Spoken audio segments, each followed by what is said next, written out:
అన్నట్లు షిరిడి సాయిబాబా గురించి చెబుతానన్నాను. అది మధ్యలో ప్రవహించిన ఓ అపురూప తరంగం. షిర్డీ సాయిబాబా భక్తుడిగా నాకు ఎవరి ప్రేరేపణ లేకుండానే మారాక ఆ మహాప్రవాహంలో చాలా వేగంగా కొట్టుకుపోయాను. నా అన్వేషణ సార్థకమైనట్లనిపించింది.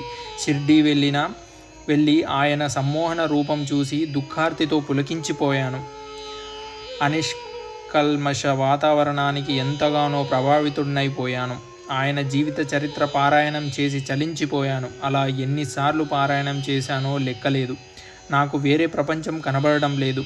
ఆయనలో నాకు నచ్చింది అమిత నిరాడంబరమైన బహిరంగ జీవితం. ద్వారకామాయికి తలుపులు లేవు. ఆయన నిద్ర, భోజనం అందరి సమక్షంలోనే జరిగేది. శిష్యగణమంటే, భక్తులంటే ప్రేమానురాగాలు కురిపించేవాడు. వాళ్ళ కష్టాలను, బాధలను తాను స్వీకరించేవాడు. సున్నితమైన మహిమల్ని ప్రదర్శించేవాడు. ఆధ్యాత్మికతలో మానవత్వాన్ని అమృతంలా నింపి ఆ అమృతాన్ని అందరికీ పంచేవాడు. ఆయన నామం ఎక్కడ వినబడితే అక్కడకు పరిగెత్తేవాణ్ణి. మైమరిచిపోయి ఆ నామజపంలో పాల్గొనేవాణ్ణి. ఆయన గురించిన పాటలు పారవశ్యంతో పాడేవాణ్ణి. సాయి భక్తుడిగా నాకు చాలా ప్రచారం వచ్చింది. ఎన్నో సభలకు నన్ను పిలిచేవారు. అనర్గళంగా ఉపన్యసించేవాణ్ణి. ఆయన భాషణంలో, ప్రవచనాల్లో విశ్వజనీనత్వం గోచరించేది. ఎందుకో జగద్గురు శంకరాచార్యుల వారికి సాయిబాబాకు ఎన్నో పోలికలు కనిపించేవి. శంకరాచార్యుడు అద్వైత మార్గాన్ని ఎన్నుకున్న పాండిత్యంలో హిమాలయంలా ఎంత ఎత్తుకు ఎదిగిపోయినా ఆధ్యాత్మికత్వాన్ని సామాన్య ప్రజానీకం దగ్గరకు తీసుకురావడానికి ఎంతో తపించాడు, కృషి చేశాడు. తన తల్లి చివరి గడియల్లో ఆమె భగవత్ తత్వాన్ని గురించి చెప్పమని కోరినప్పుడు మొదట వేదాంత సారాన్ని బోధించడానికి ప్రయత్నించాడు. ఆమె ఈ జటిలమైన వేదాంతం నాకెందుకు నాయనా, నాకు అర్థమయ్యే భాషలో చెప్పు అని అడిగినప్పుడు భక్తి మార్గానికి దూరంగా పయనించే వేదాంత ధోరణి ఎందుకు వృధా అయిపోతున్నదో గ్రహించాడు. భక్తి యొక్క ప్రాధాన్యతను గుర్తించాడు. అప్పటికప్పుడు కృష్ణాష్టకం ఆశువుగా రచించి పాడాడు.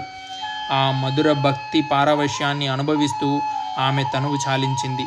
సాయిబాబాలో అలాంటి మధుర భక్తి గోచరిస్తుంది. శంకరాచార్యులు ఎంత తేలిగ్గా అంతర్ముఖుడు కాగలిగేవాడో సాయిబాబా కూడా అంతే తేలిగ్గా అంతర్ముఖుడు కాగలిగేవాడు.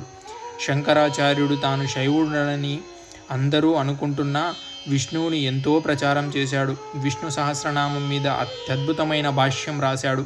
భజగోవిందం శ్లోకాలు లిఖించాడు. సాయిబాబా తను విష్ణు రూపంలా చాలామందికి గోచరిస్తూ విష్ణు సహస్రనామం ప్రాముఖ్యతను వివరించేవాడు. ఆ నామాలు పారాయణం చెయ్యమని అందరినీ ప్రోత్సహిస్తూ ఉండేవాడు. ఇద్దరూ శిష్యగణాన్ని అమితంగా ప్రేమించేవారు. తాము గురువులమని భేషజం లేకుండా వాళ్ళతో కలిసిమెలిసి వాళ్ళలో ఒకరిగా జీవించేవారు. వాళ్ళ అనారోగ్యాలను తొలగిస్తూ ఉండేవారు. ఒక కుష్ఠరోగికి శంకరాచార్యులు వారు శుశ్రూషలు చేసి వ్యాధి నయం చేసి దగ్గరకు చేరదీసుకున్నారు.